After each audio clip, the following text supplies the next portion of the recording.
Le bilan il est largement positif.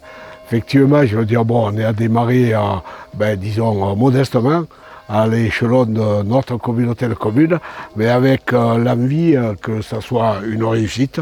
C'est pour ça qu'on a fait un appel d'offres sur lequel l'Université populaire Ventoux a été retenue.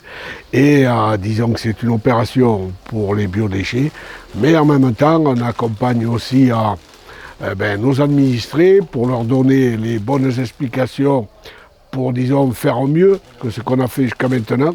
Parce qu'effectivement, je veux dire, on se doit de se préoccuper, même si on s'en est préoccupé depuis longtemps, de mieux trier dans l'intérêt de la planète et puis dans l'intérêt des deniers publics. Parce qu'à un moment donné, je veux dire, tout ça, ça a un coût. Ça a un coût de transport. Et ça a un coût également de traitement. Et bien sûr, il y a des agents qui travaillent au quotidien pour les déchets, pour la déchetterie et tout ça. Ça va dans le sens où effectivement la loi nous l'impose pour fin 2023, mais on a voulu anticiper pour mettre en place progressivement dans toutes les communes et avoir le temps matériel et humain de pouvoir expliquer la démarche de la communauté de communes. Et puis la démarche qui nous est imposée par la loi et qui, à mon avis, je veux dire, en tant que bon républicain, il faut la respecter, quoi. Voilà, alors donc l'UPV, vous le savez, c'est aussi à double sens, puisque ça va dans le cadre de l'accompagnement, du retour à l'emploi et tout ça, de faire dans notre territoire. Et les personnes qui sont là, on voit bien qu'il y a des changements assez réguliers.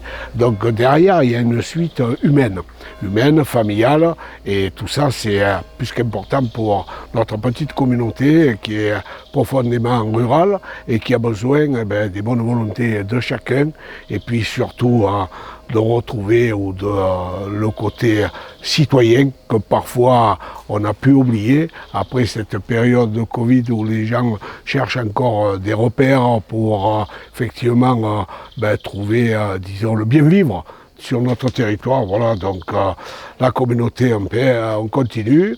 Après, on a lancé une étude pour faire des conteneurs enterrés et les conteneurs semi-enterrés, voire aériens. Cette étude se terminera, je pense, fin septembre, début octobre. Et on va lancer un programme d'accompagnement pour éviter d'avoir des conteneurs s'aimer un peu sur l'ensemble du territoire.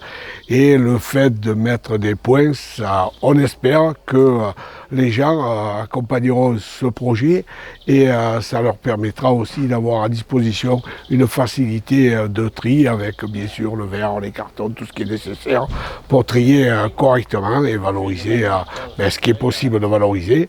Et puis on ne baissera pas la taxe, je le dis. Je ne fais pas rêver personne, mais l'ambition, c'est d'essayer de la préserver au taux qu'elle est actuellement, quoi.